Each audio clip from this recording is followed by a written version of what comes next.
د عزیزي ګروپ مشر میرویس عزیزي د برېښنا تولید په برخه کې د 10 میلیارډ ډالرو په ارزښت پنګونه کوي. سلامونه ستړي مشه، وخت مو په خیر. پام وکړئ د ایران ټي وي یوټیوب چینل څخه د نن ورځې تازه او مهمو خبرونو ته. افغانستان هغه هیواد دی چې د برېښنا تولید لپاره کافي ظرفیت لري، خو له لسیزو راهیسې دغه هیواد پر وارداتي برېښنا متکی دی او هر کال ګاونډیو هیوادونو ته په لسګونه میلیونه ډالر ورکوي. د معلوماتو له مخې افغانستان 6,000 میګاواټه برېښنا ته اړتیا لري، خو اوس مهال څه باندې 1000 میګاواټه برېښنا پکې شتون لري چې له دې جملې څخه شاوخوا 800 میګاواټه یې له ګاونډیو هیوادونو ازبکستان او تاجکستان وارداتي برېښنا ده او ډیری وخت یې هیوادوال له پرچاوۍ شکایتونه کوي. تازه د برېښنا تولید په برخه کې د عزیزي ګروپ د 10 میلیارډ ډالرو پانګونې اعلان کړی چې په راتلونکو 5 کالونو کې به دغه ستره پروژه بشپړه او د 100,000 میګاواټه برېښنا تولید به ظرفیت ولري.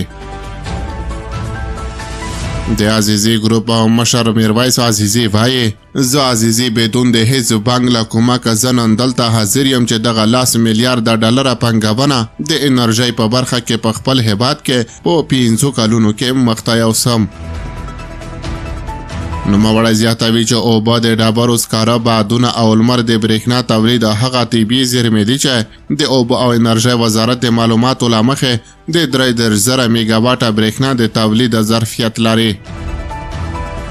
چارواکي وایي چې دغه ډول پروژو عملي کول په لومړیتوبونو کې دي او په خبره یې د هر ډول لویو پروژو پلي کولو د نړیوالو په تیره د ګاونډیو هیوادونو لپاره د زغم وړ نه دي.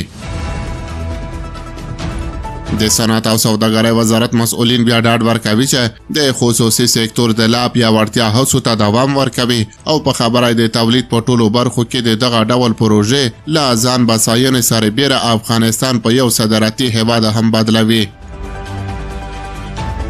د افغانستان د صنعت او سوداګرۍ وزارت مراسل احمد الله زاهد وایي، زموږ مخه دا ده چې یو باثباته اقتصادي سیستم رامنځته کړو چې پکې د خصوصي سکتور ودې ته زمینه برابره شي، صنعت پیاوړی او د هیواد ځان بساینې پر لور ګړندي ګامونه واخلي. که موږ خپل داخلي ظرفیتونه وکاروو او زموږ ملي سوداګر